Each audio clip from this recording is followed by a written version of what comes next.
There is a mountain in southern Vermont that lost its own town before it ever lost a person. You can still find the town if you know where to look. Cellar holes, mostly. Square depressions in the earth, filling slowly with leaves where houses used to stand. The forest has taken nearly all of it back now, but people lived up there once, and then, quietly, they didn't. The mountain is called Glastenbury. Keep coming back to it. Most of the people who disappeared here were doing something ordinary when they did. That is the part I find myself sitting with. Not a storm, not a wrong turn into obvious danger. An afternoon walk, a short hike back to camp, bus ride home. One of them was a college student, 18 years old. She left her dormitory on a December afternoon in a bright red coat, told her roommate she was going for a walk, and went up the trail as the light was already starting to go. A few people saw her on the path. One of them told her it was getting cold, that she wasn't dressed for it. She thanked him and kept walking. She was never seen again. She was not the first. She was not the last.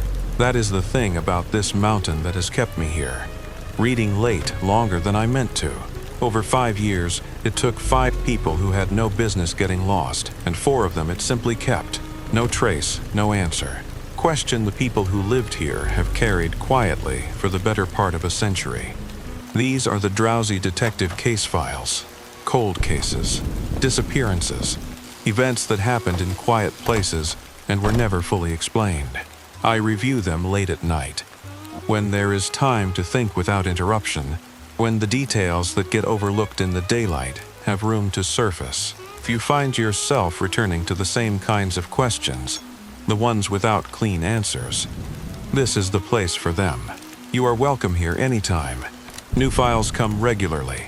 If you want to know when the next one opens, follow along. Everything in these files comes from public records and investigative reporting. No one here is accused of anything beyond what the record itself says.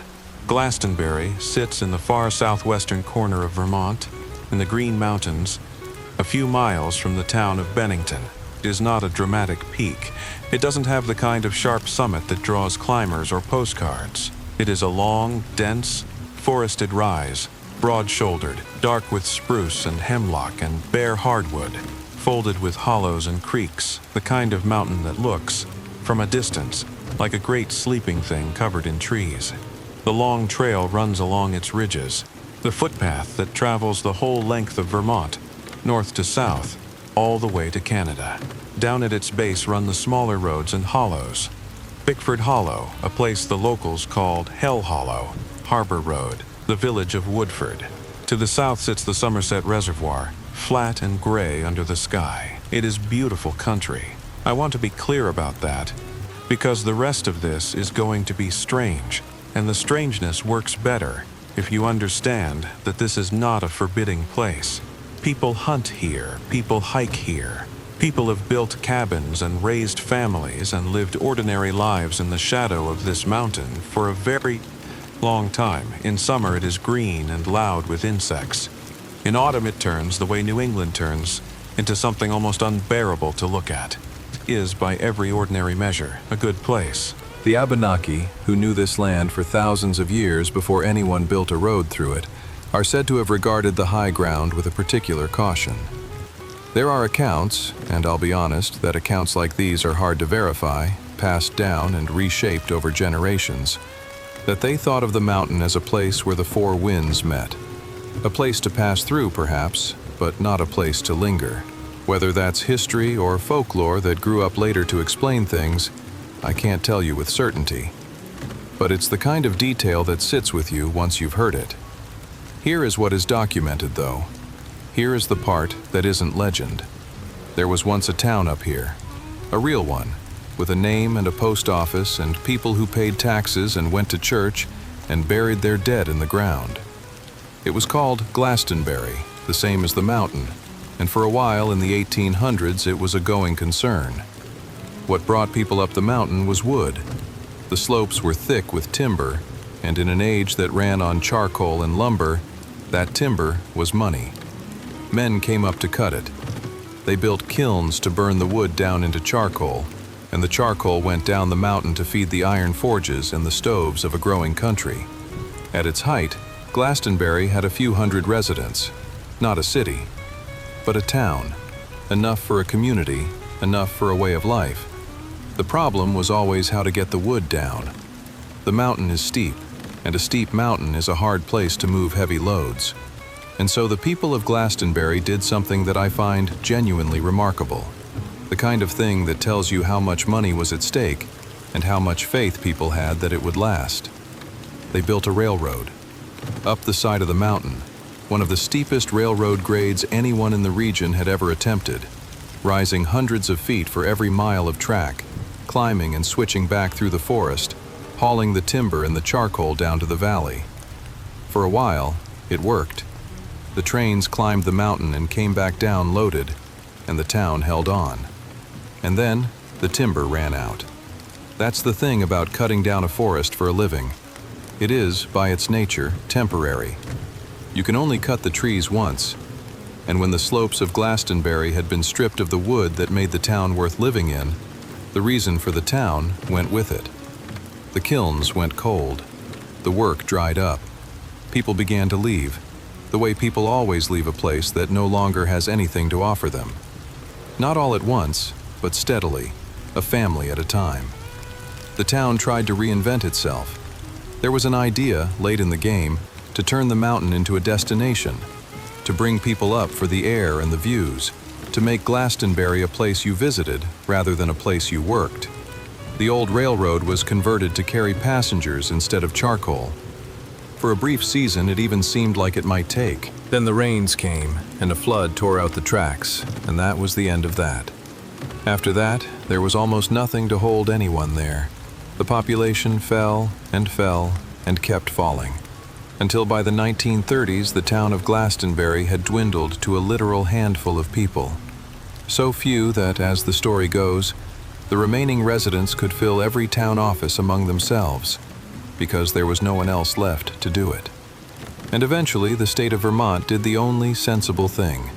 It formally unincorporated the town, took it off the books. Glastenbury, as a place where people governed themselves and lived together and called themselves a community, simply ceased to exist. The forest, which is patient, began to take the rest.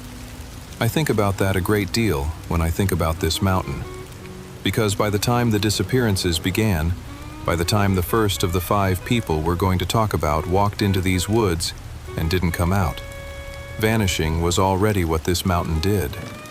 It was already the mountain's character. A whole town had gone up here, lived its life, and dissolved back into the trees until almost nothing was left but the square holes in the ground where the cellars had been.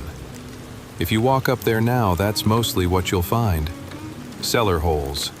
Stone foundations softened by a century of leaf fall. The faint, almost erased line of an old road. Here and there, if you know what you're looking for, the ghost of the railroad grade cut into the slope, going nowhere now. You can stand in the middle of what was once a town and not be entirely sure you're standing in a town at all. The grass comes up through everything. The trees lean in. It is a quiet place. Quieter than it should be, some people say, though that may be the kind of thing you only notice once you know the history. There's a name people use for the broad area now, the Bennington Triangle, but that name came much later, and we'll get to where it came from in time. For most of the years we're going to talk about, no one called it anything. It was just the mountain, just the woods above Bennington, just a place where there had once been a town, and now there wasn't. And it was into this place, this beautiful, emptied-out, slightly too quiet place, where the forest had already swallowed one whole community whole, that, beginning in the autumn of 1945, people started to disappear. Not many. That's part of what makes it strange. If dozens of people had vanished, it would be a different kind of story. A story about a dangerous stretch of wilderness, easily explained. But it wasn't dozens. It was 5. 5 people over 5 years, each one taken from the middle of an ordinary day, each one the subject of an enormous search. And 4 of the 5, the mountain simply kept, the same way it had kept the town, quietly, completely, without explanation, folding them into the trees as if they had never been there at all. The first of them was an old man who knew these woods better than almost anyone alive, but the one whose name you're most likely to have heard. The one whose face ended up in newspapers across New England, whose disappearance changed the laws of the state of Vermont, was a girl in a red coat on an afternoon in early December, the year after the war ended. Let's start with her.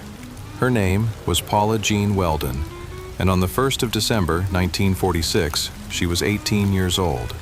She was a sophomore at Bennington College, which sat just below the mountain, a small, well-regarded school, the kind of place that drew students from good families up and down the East Coast.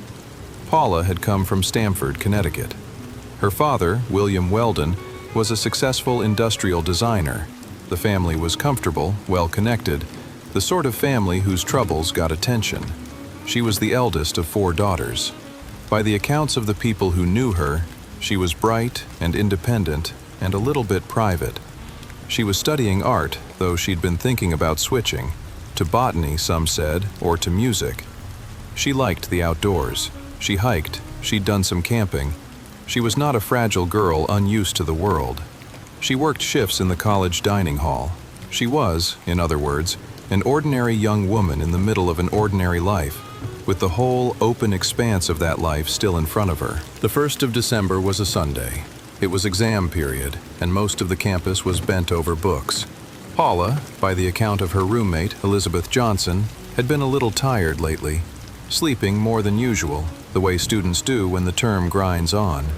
That afternoon, she decided she wanted to take a walk, a long one. She tried, apparently, to find someone to come with her, but it was exam season, and no one was free. So she went alone. This was not, in itself, alarming. People walked. People hiked. It was something Paula had done before. She changed her clothes. And here we come to the detail that would, in a matter of days, be printed in newspapers across New England.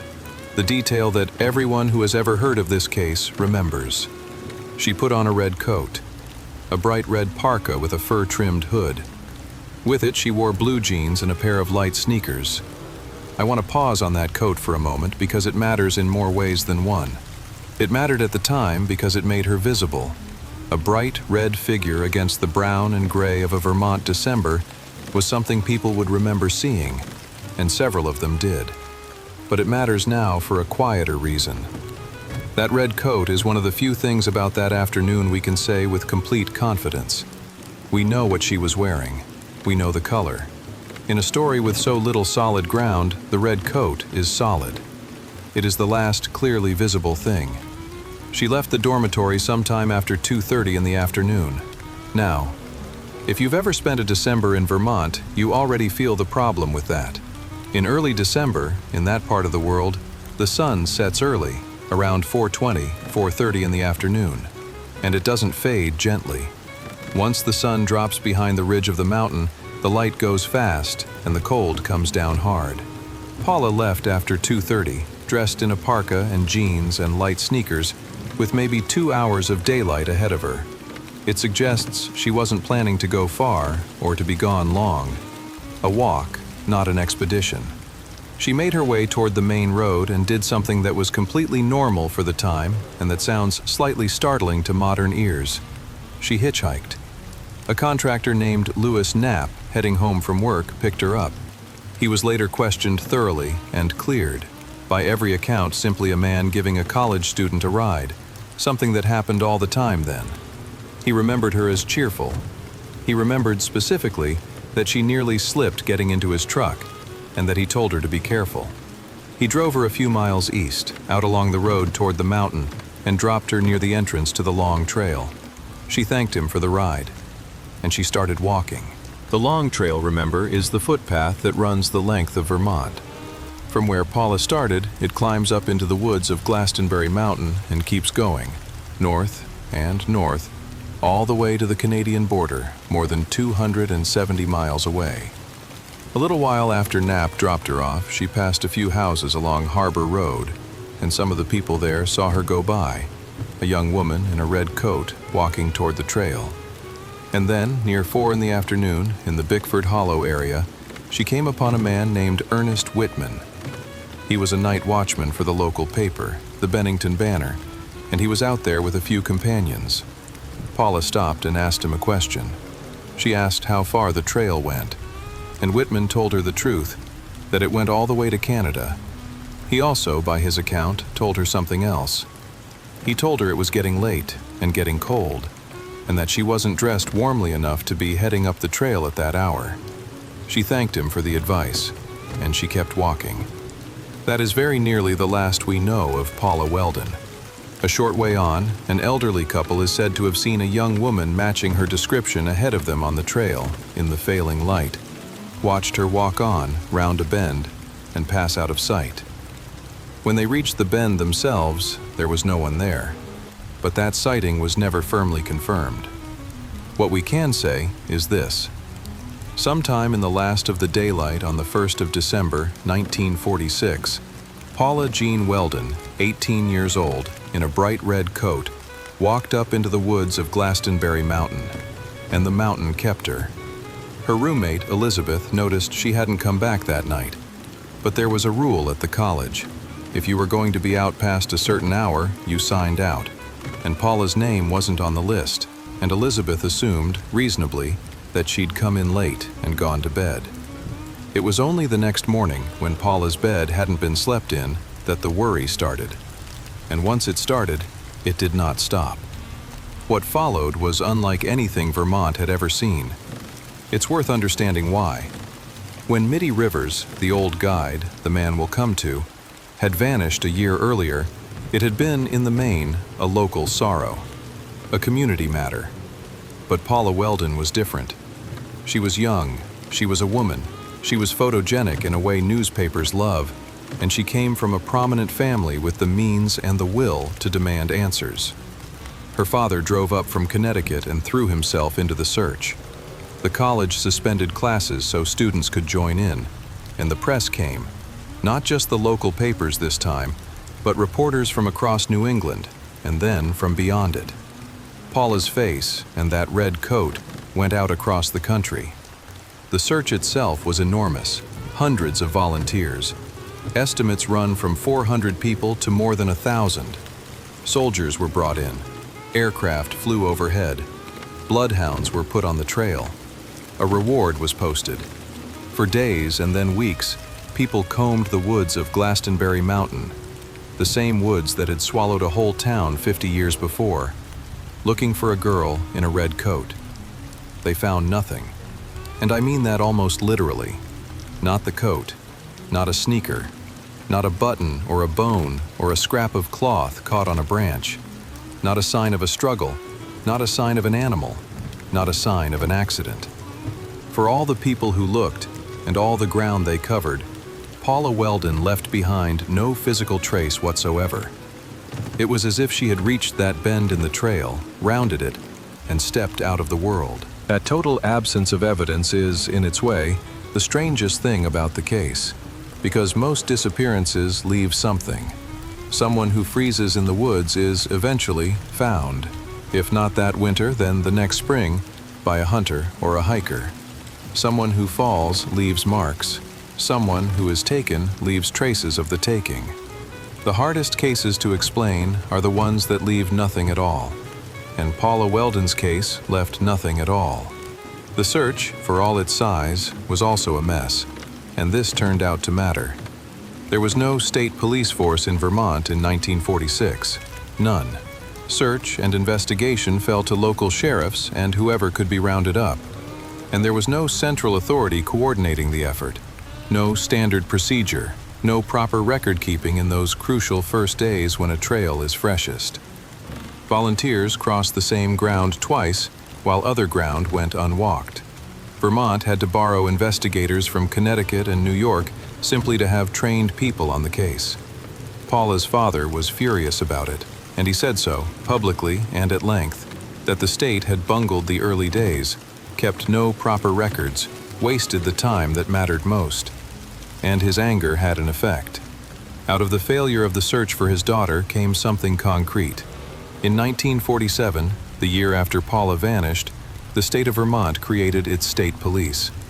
The force that exists to this day, responsible for search and rescue across the state's wilderness, was born directly out of the inability to find one girl in a red coat. It is perhaps the only thing her disappearance ever produced that you could point to and call a result.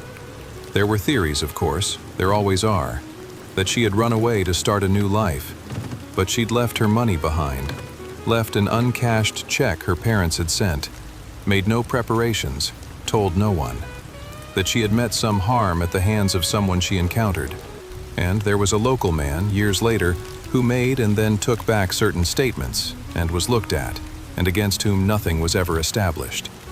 That she had simply become lost in the dark and the cold and died of exposure somewhere off the trail. The most ordinary explanation, and maybe the true one, except that it cannot account for the one fact that won't go away, that nothing of her was ever found. I keep returning to that uncashed check. It's a small thing, a piece of paper her parents had sent for her expenses, sitting in her room, never cashed. People who plan to disappear take their money. People who mean to come back leave it behind, because they mean to come back. Paula left it behind. Whatever happened to her on the mountain that afternoon, I don't believe she set out expecting not to return. She expected to take her walk and round the bend and come home before the cold got bad and cash the check some other day. She rounded the bend, and the rest of it never happened. She was the second person to vanish from this mountain, but she was not the first. A full year before Paula Weldon ever put on that red coat, the mountain had already taken a man who, of all people, should have been the last to get lost in these woods. A man who knew them better than almost anyone alive. His name was Mitty Rivers, and the thing you have to understand about him is that getting lost was the one thing that should never have happened to him. He was 74 years old in the autumn of 1945, a widower, a local man through and through. He had lived in this country his whole life, and he had spent that life in these woods. He was a hunter and a fisherman, and above all, a guide. When people wanted to go up into the mountains around Glastenbury to hunt, Mitty Rivers was the man they hired to take them, because Mitty Rivers knew the way. He knew the trails and the creeks and the ridges and the hollows the way you know the rooms of your own house in the dark. Men half his age deferred to him out there. He was, by every account, exactly the kind of woodsman these mountains produce when they produce them at all. Careful, capable, entirely at home. So when I tell you what happened to him, I want you to hold that in mind. This was not a tourist. This was not a city person who wandered off a marked path. This was a man who had spent 74 years learning this exact mountain, and who, on an ordinary November afternoon, walked into it and was never seen again. It was the 12th of November, 1945. The war had been over for only a few months. Rivers was leading a small hunting party. 4 men, including, by some accounts, his own son-in-law, through the country on the southwestern side of the mountain, in the area around Bickford Hollow. They'd had a day of it, and they were making their way back. And Rivers, as guides do, moved out ahead of the group. He told them he'd go on and meet them up the way. There was nothing strange in it. Scouting ahead, picking the line, finding the easiest route for the men following behind. It was simply the job. It was what he was there to do. He walked on ahead of them, around a bend in the country, and that was the last any of them saw of him. When the group reached the spot where they were to meet him, he wasn't there. They waited. He didn't come. And as the afternoon wore on toward dark, their patience turned slowly into something colder. They called for him. They went back over the ground.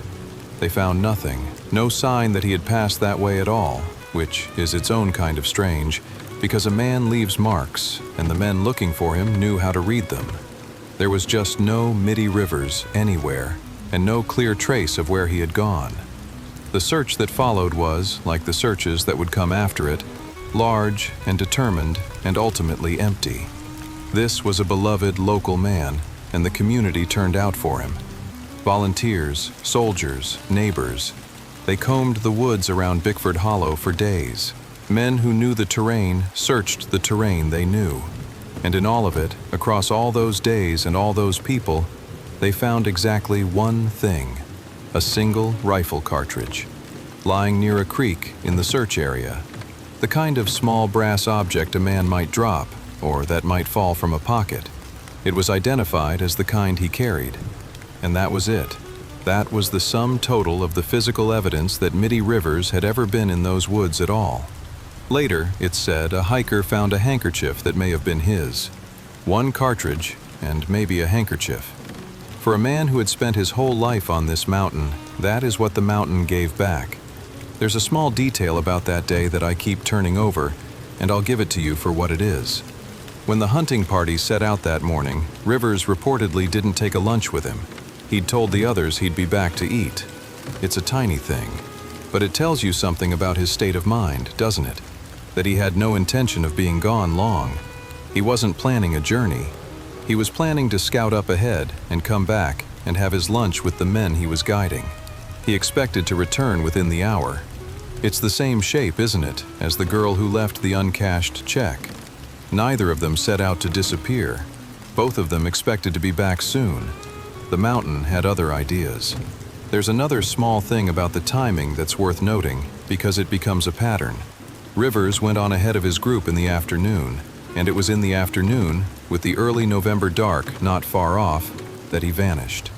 A year and a few weeks later, Paula Weldon would ask a stranger how far the trail went at around 4 in the afternoon, with the December dark coming down, and walk on into it.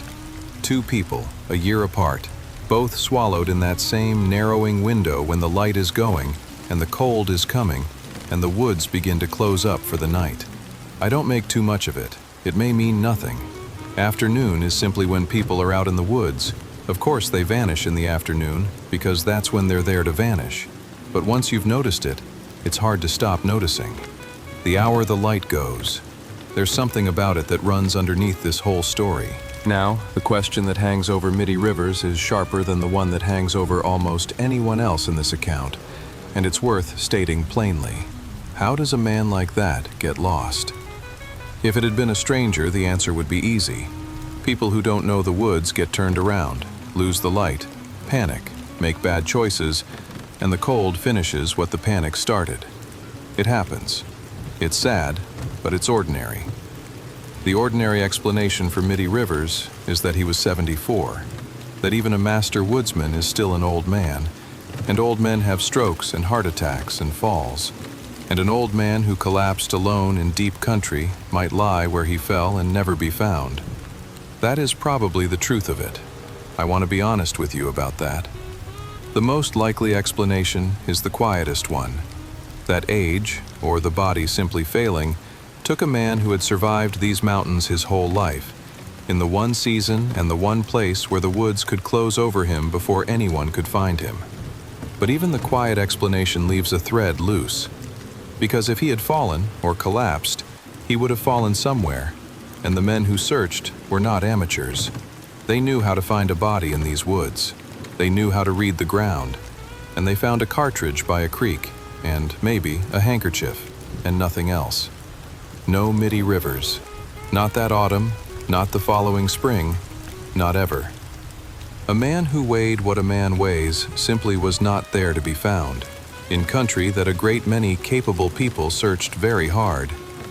And so he became the first of the 5. Though no one called it that yet, there was no first of 5 in 1945. There was only a missing old man and a community that mourned him and slowly, reluctantly, let him go.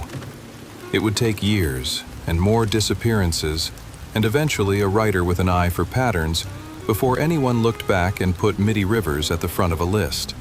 For now, he was simply gone. An old guide who knew the way, who walked on ahead one November afternoon to scout the trail for the men behind him and stepped around a bend and out of the world. The same way the girl in the red coat would, 13 months later, a few miles away, around the same hour of the same fading kind of day. 2 people. And then the mountain rested for a while. It would be 3 years before it took another, and when it did, it took him from somewhere no one could have predicted.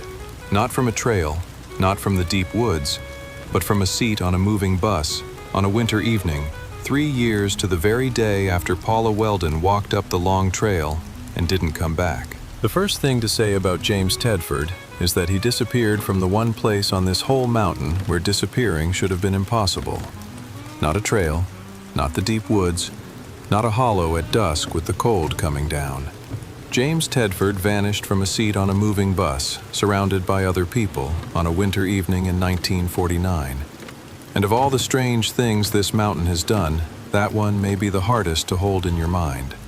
He was a veteran, a man in his late 60s by then, who had served his country and come home to a life that had not, by the look of it, been an easy one. By the time of his disappearance, he was living at the Vermont Soldiers' Home in Bennington, a state institution for old veterans, the kind of place a man ends up when the rest of his life has thinned out around him. The accounts of him are sparse and a little sad. A solitary man, not someone with a wide circle. Someone who, by some descriptions, did not much want to be where he was. I'll be honest that the records on Tedford are thinner and more tangled than on some of the others. Even his war, even his exact age, shift a little depending on which account you read. That's part of what happens with a man who lived quietly and left few people behind to remember him clearly. But the central facts of his disappearance are documented, and they are strange enough on their own. It was the 1st of December, 1949. I want you to notice that date because it's the kind of thing that makes the hair on your arms stand up a little even when you tell yourself it means nothing. The 1st of December. The exact same date, 3 years to the day, that Paula Weldon walked up the long trail and vanished. Whether that's the universe rhyming or pure coincidence, I can't tell you. Coincidences happen. Dates repeat. 5 disappearances across 5 Decembers and Novembers are going to land on each other's anniversaries sooner or later by sheer arithmetic. But there it is, the 1st of December, again. Tedford had been up north, visiting relatives, and now he was coming home, back to the soldiers' home in Bennington, by bus. His family saw him off. They watched him board. He was, by every account, on that bus. He found a seat. The bus pulled out into the long winter evening, headed south through the Green Mountains, down toward Bennington, toward the mountain we've been standing on this whole time. It was a long ride, and a cold one, through the dark. The other passengers remembered him. Some of them remembered him dozing in his seat as the bus rolled south. An old man asleep on a long journey home, nothing remarkable about it. He was there at a stop not far from the end of the line. People recalled him aboard. And then the bus reached Bennington, and James Tedford's seat was empty. His belongings were still there, his luggage up in the rack overhead, his personal effects by his seat undisturbed. And this is the detail that I cannot get past. An open bus timetable lying on the seat where he had been. A schedule unfolded as though he had been studying it. As though, moments before, he had been doing the most ordinary thing a passenger does on a long ride. Looking at the timetable, checking how much farther, how long until home. No one saw him get up.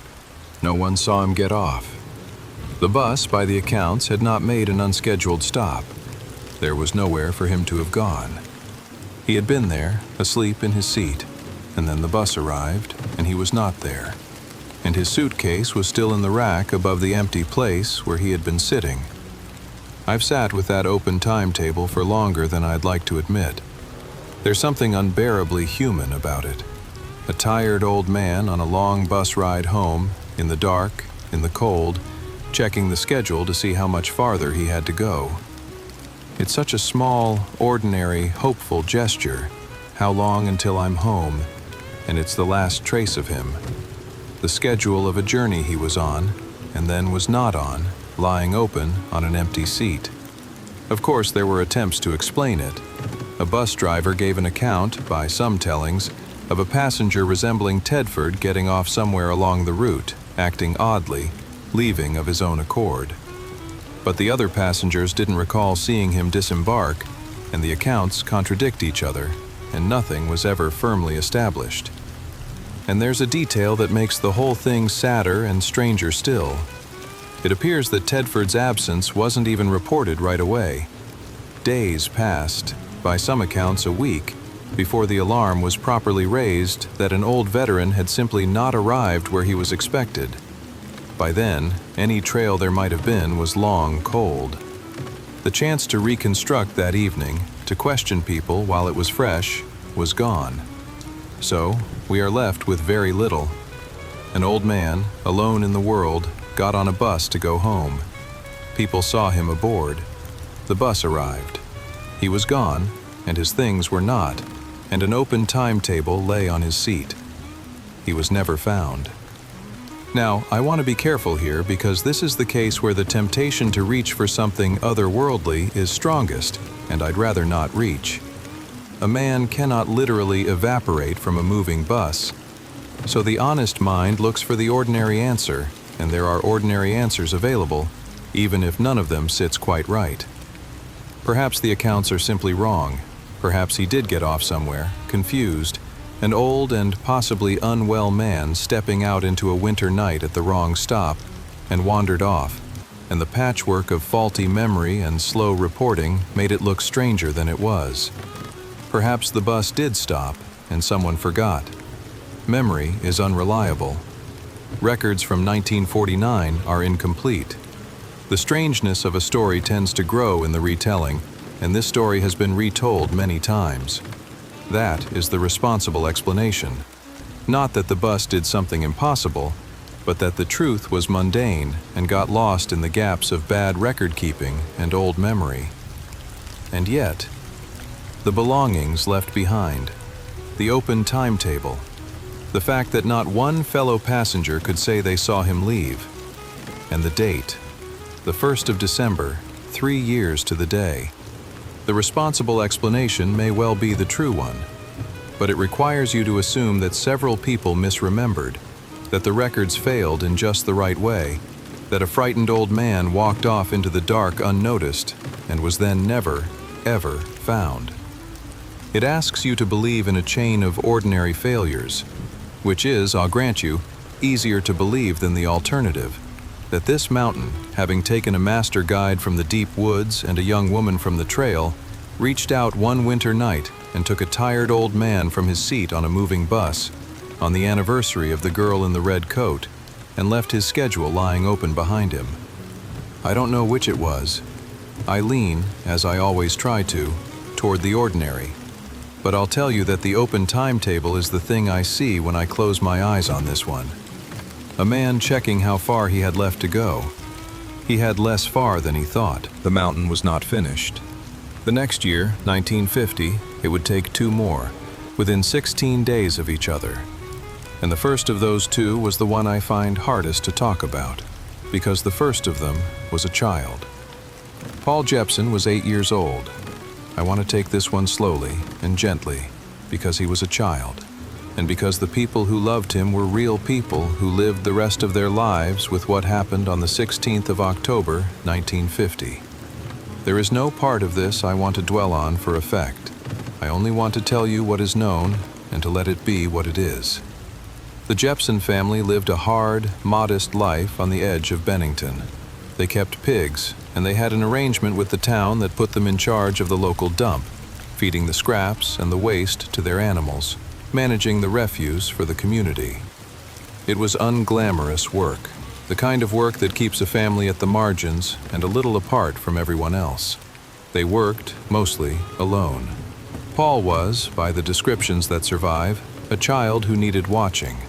In the language of the time, he was called difficult or troubled. In the language we'd use now, he may simply have been a boy who saw the world a little differently and needed more care than most. He was prone to wandering. He was drawn to things, to vehicles, to strangers, to whatever caught his attention, in the way that some children are, the kind of child a parent learns to keep one eye on always. And there was something his father said, afterward, that has stayed with everyone who has ever looked at this case. In the days before he disappeared, Paul had become fixated on the mountain. He talked about it. He wanted to go to it. By his father's account, the boy spoke of little else in that last stretch of days. The mountain, as though something up there had caught hold of his small imagination and wouldn't let go, as though it were calling to him. I don't know what to do with that, and I won't pretend to. A grieving father, remembering, after the fact, that his lost boy had been talking about the very place that would take him. That memory may be exactly true, or it may be the way grief reshapes the ordinary into the meaningful, finding a sign in what was, at the time, just a little boy's passing fascination. Children get fixated on things. It usually means nothing. It is only here, only afterward, that it means anything at all. On the afternoon of the 16th of October, Paul's mother took him with her to the dump to tend the pigs. It was routine. She did it regularly. The task took perhaps half an hour, 40 minutes. She left Paul in the truck, the way she had many times before, and went to do the work. The weather was fine. A clear autumn day, good light, nothing about it dangerous. There was no storm to get lost in, no dark coming down. Just an ordinary afternoon, and a boy waiting in a truck while his mother fed the pigs a short distance away. When she came back, he was gone. She searched, in the immediate frantic way a mother searches, calling his name, checking the places a child might hide. And when that turned up nothing, she raised the alarm, and a search began. This search produced something the others mostly hadn't, a trail. Bloodhounds were brought in, and they caught Paul's scent, and they followed it. Children leave strong, clear scent trails, and the dogs went after this one with confidence, away from the truck, across the ground, toward a nearby road. And at the road, at a crossing, the scent trail stopped. Not faded, not tangled up with other smells, not lost in difficult ground. It came to the edge of the road and simply ended, as cleanly as if the boy had stepped off the earth at that exact point. The handlers offered the natural explanation, that he must have gotten into a vehicle there, because a scent trail ends at a road when a child is picked up and carried away by car. That is the ordinary reading, and it may well be right. But no driver ever came forward. No one reported seeing a small boy at the roadside, or a child where a child shouldn't be. There were no marks of a vehicle stopping.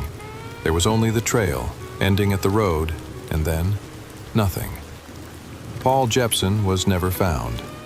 There were rumors afterward, there always are, and small communities can be cruel in their speculation, and the family endured some of that cruelty.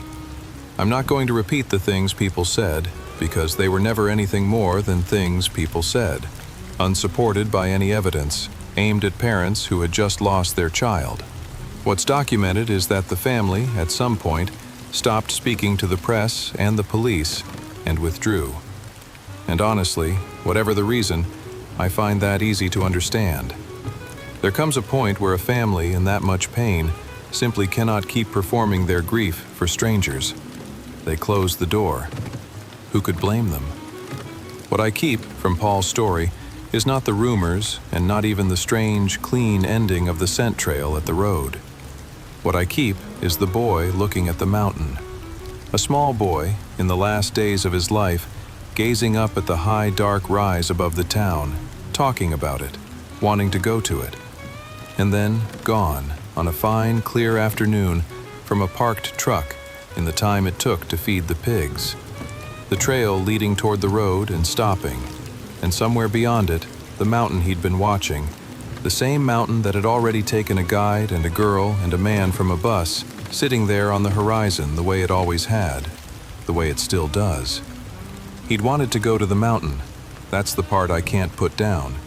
Whether anything up there ever called to him or not, and I don't believe mountains call to children, I want to be clear. I believe in cold afternoons and unwatched moments and the terrible, ordinary ways the world takes people. He had wanted to go. And then he was gone.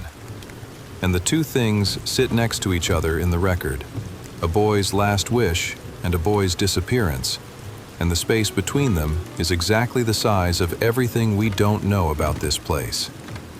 16 days later, the mountain took the fifth and the last. And she would be the only one it ever gave back. Frida Langer is the one the mountain gave back. She is the only one. And I want to tell you at the start that this does not make her story the resolved one, the comforting one, the case where at last we get an answer. In some ways, hers is the strangest of them all, because with the other four, the mountain simply kept its silence. And silence, however painful, is at least consistent. Frida Langer had kept for 7 months and then returned in a way that answered nothing and unsettled everything. She was 53 years old, from North Adams, Massachusetts, just across the state line. And like Mitty Rivers, she was no stranger to this country. She and her husband, Max, had kept a cabin near the Somerset Reservoir, the flat gray water on the southern edge of the mountain, for years. 14 of them, by some accounts. This was their place. They came back to it season after season. Frida knew these woods, knew this shore, knew the trails around the reservoir the way you know ground you've walked for 14 years. She was an experienced outdoorswoman, capable and at home. There is one more thing to know about her, because it matters to what happened and to how we think about it. Frida had epilepsy. Her husband knew it. It was a part of their life together, a thing to be mindful of, the way families learn to be mindful of a medical condition. I mention it not to explain her away. A diagnosis is not an ending, but because it is one of the few honest threads of possible explanation in this whole account, and honesty requires me to lay it on the table.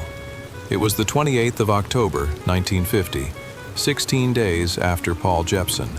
Frida and her cousin, a man named Herbert Elsner, set out on an afternoon hike from the campsite. Just the two of them, out for a walk on familiar ground in good weather. Nothing about it was ambitious or risky. It was the most ordinary thing in the world. Two people who knew the place, walking a trail they'd walked before. A little way out, Frida slipped and fell into a stream. She got wet, soaked, by the accounts, her clothes and shoes, and on a cool late October afternoon, wet is uncomfortable, and for someone with her condition, worth taking seriously. So she made the sensible decision. She told Herbert she was going to head back to camp to change into dry clothes, and that she'd catch up with him after. The camp was close, a few hundred yards, a walk of, 15 minutes at the outside, over ground she knew perfectly. She turned back toward the camp, and she never arrived. Herbert waited for her to rejoin him. She didn't.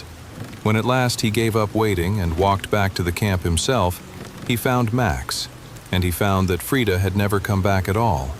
She had set off on a 15-minute walk to her own cabin, on a trail she had walked for 14 years, a few hundred yards across familiar ground, and somewhere in that short, known distance, she had vanished. The search for Frida Langer had every advantage that the search for Paula Weldon had lacked. They knew exactly where she'd started. They knew exactly where she was going. They had the precise window of time. They had her cousin and her husband as immediate witnesses. They had soft autumn ground that should have held a footprint. They had aircraft and dogs and dozens of searchers. If any disappearance on this mountain should have been solvable by ordinary means, it was this one. A known person, a known route, a few hundred yards, fresh. They found nothing. No tracks beyond the stream where she'd fallen. No sign she'd made it back toward camp. No trace of her passage across that short stretch of familiar ground. The searches went on for days and then off and on for weeks. 5 separate organized efforts by some counts, and they turned up not one thing. Frida Langer, who had only meant to go and change her clothes, was as gone as if she had walked into the deep wilderness and kept going. I keep coming back to the smallness of it. The others, at least, were doing something that took them somewhere, up a long trail, deep into hunting country, onto a bus crossing the state. Frida Langer was going home to change out of wet clothes. A few hundred yards. The most domestic, unremarkable errand imaginable. And it was enough. On this mountain, it was enough. And then, 7 months later, in the middle of the following May, 2 people came upon her remains.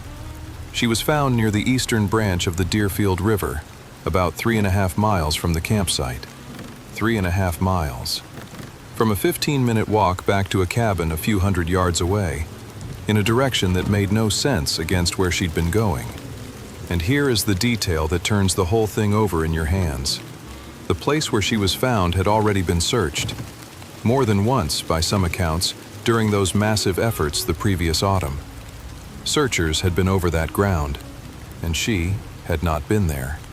And then, in the spring, she was. The official conclusion was accidental death.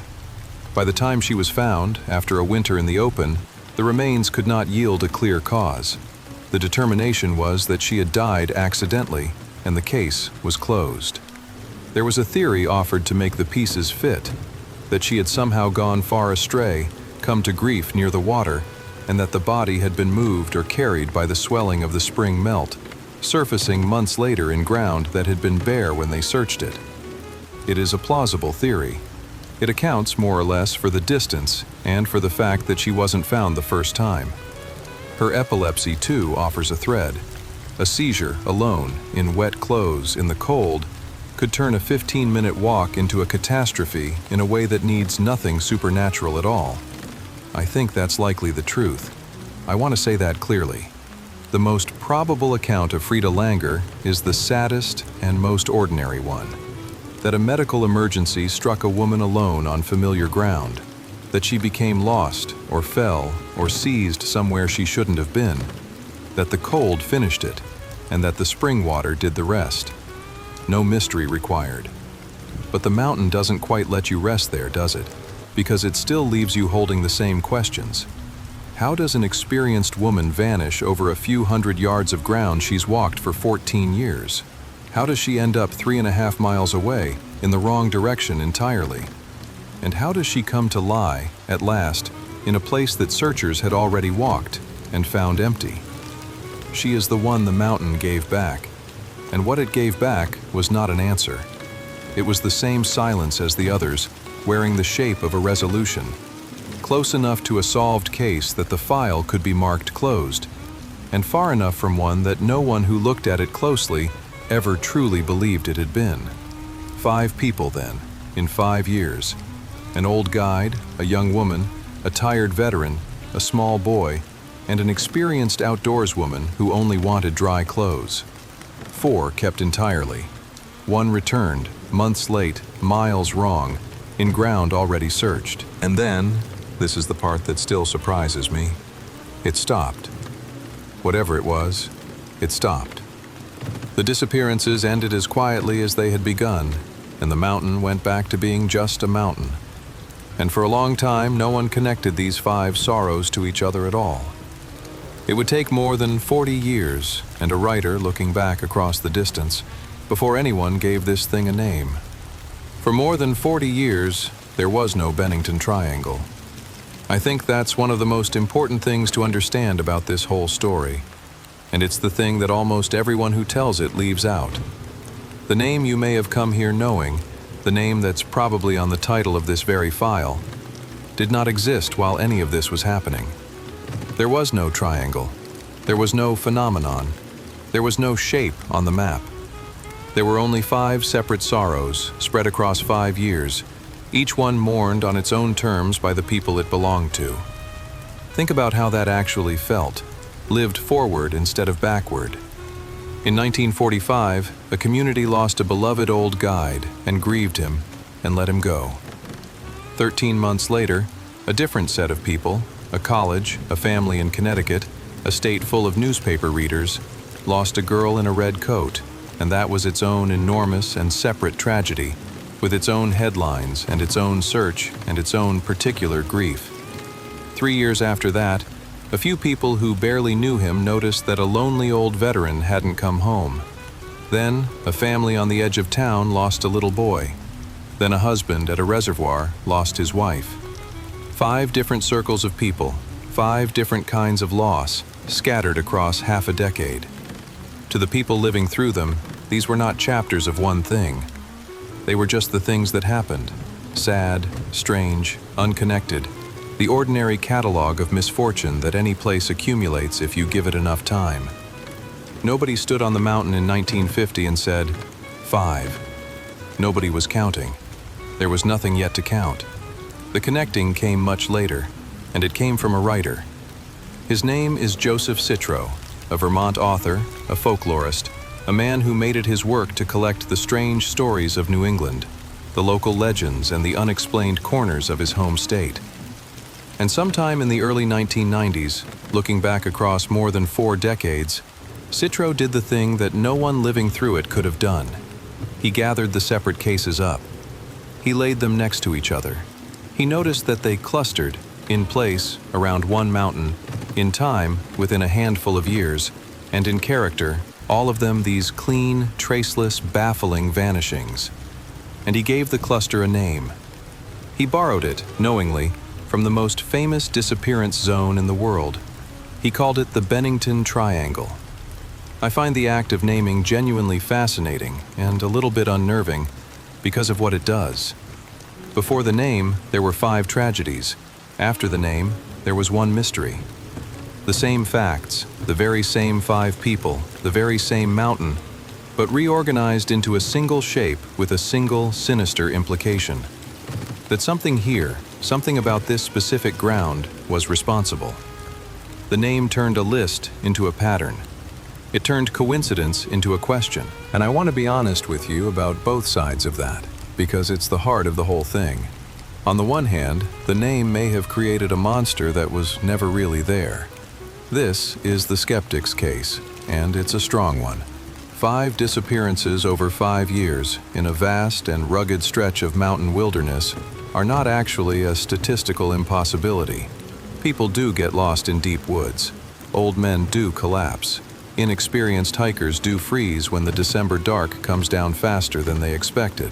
People with medical conditions do come to grief alone. A confused old man might really have wandered off a bus. A child might really have been picked up at a roadside by a car that never came forward. Each of these, taken on its own, has an ordinary explanation that requires nothing stranger than bad luck and cold weather and the indifference of a large forest.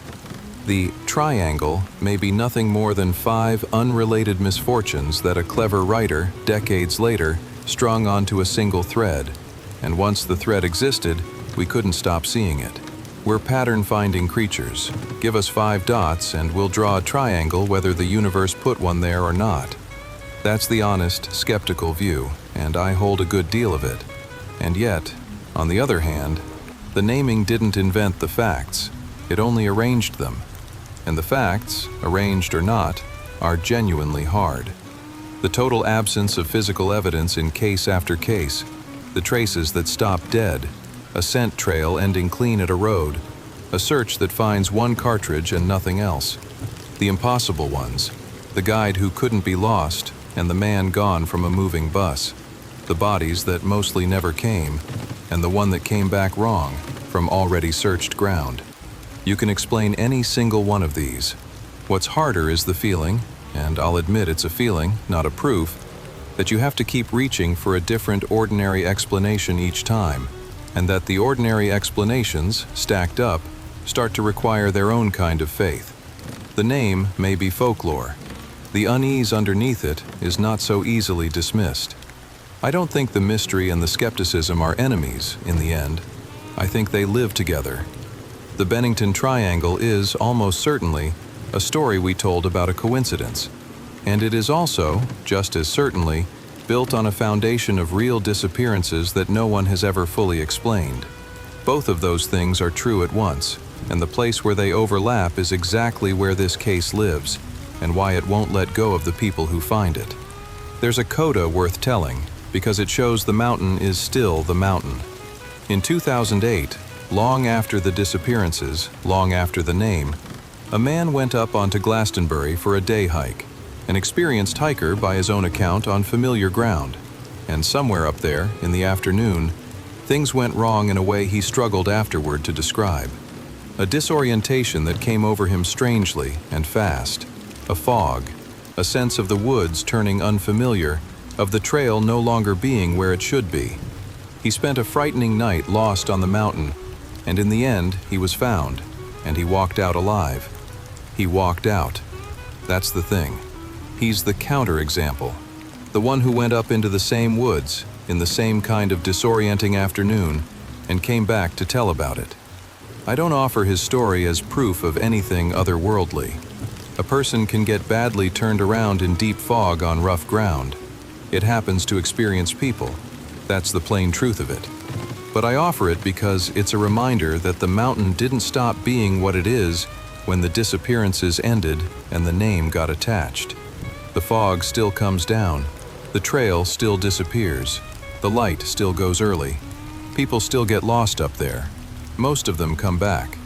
5 of them, in 5 years, a long time ago, did not. It's late now, where I am.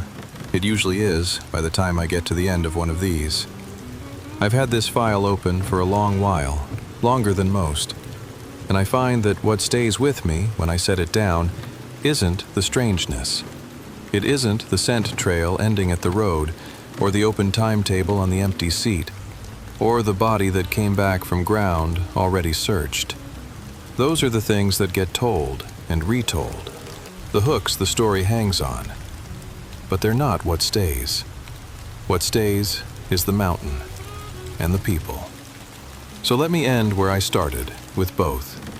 The mountain is still there. That's the first thing, and somehow it always feels worth saying out loud. Glastenbury didn't go anywhere. It's exactly where it has always been, in the southwestern corner of Vermont, a long, dark, forested rise above the town of Bennington, with the long trail still running its ridges all the way north to Canada. The seasons still turn over it the way they always have.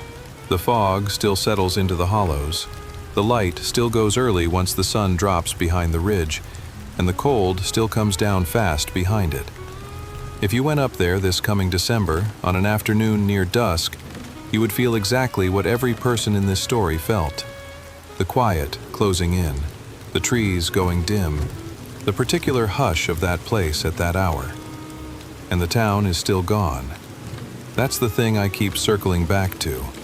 Underneath all 5 of these disappearances is the older one, the first one, the town of Glastenbury itself, which lived its life up there and then dissolved back into the trees until there was almost nothing left but cellar holes filling with leaves. This was always a place that knew how to make things disappear. The people came later, but the disappearing was already in the ground. If you walk up there now, you can still find the cellar holes. You can still trace, if you know what you're looking for, the ghost of that impossibly steep old railroad cut into the slope, climbing toward a town that isn't there anymore. The forest has nearly finished the job. Give it another century and it will finish it entirely. The mountain is patient. It has all the time there is. And then the people. I don't want to leave them as a list, though the world has mostly turned them into one. The 5, a tidy number, a phenomenon. They weren't a phenomenon. They were people. An old man who knew these woods better than almost anyone alive, who walked on ahead one November afternoon to scout the trail for the men behind him, and didn't pack a lunch because he meant to be back for it. A girl of 18 in a bright red coat, who went for a walk during exam week and left an uncashed check in her room because she fully expected to come home and cash it. A tired old veteran on a long bus ride in the dark, checking the timetable to see how much farther he had to go before he was home. A small boy who had been watching the mountain, talking about it, in the last days before a clear autumn afternoon took him from a parked truck in the time it takes to feed the pigs. And a woman who had loved her cabin by the reservoir for 14 years, who only meant to walk a few hundred yards back to it to change out of wet clothes. Every one of them expected to be back soon. That's the thread that runs through all of it, and it's the one I find hardest to put down. None of them set out to disappear. They were all in the middle of something ordinary. A scout ahead, a walk, a journey home, an afternoon's wait, a change of clothes. All of them planning, fully, to return within the hour. And the people who loved them spent the rest of their lives in the gap between that expectation and what actually happened. A father who drove through the night and never stopped demanding answers. A husband at a reservoir. A family on the edge of town who finally just closed the door because there is only so long you can grieve out loud for strangers. They carried it. Some of them carried it for 50 years. Some of them carried it to the end. That's the part the name leaves out. The Bennington Triangle sounds like a puzzle, something to be solved, something almost fun. But underneath the puzzle are 5 ordinary lives that stopped mid-sentence on an ordinary day, and a whole constellation of people who had to go on living in the silence afterward. I'm not going to tell you what happened to them. I can't, and anyone who tells you they can is telling you a story, not a fact. I lean, where I can, toward the ordinary explanations.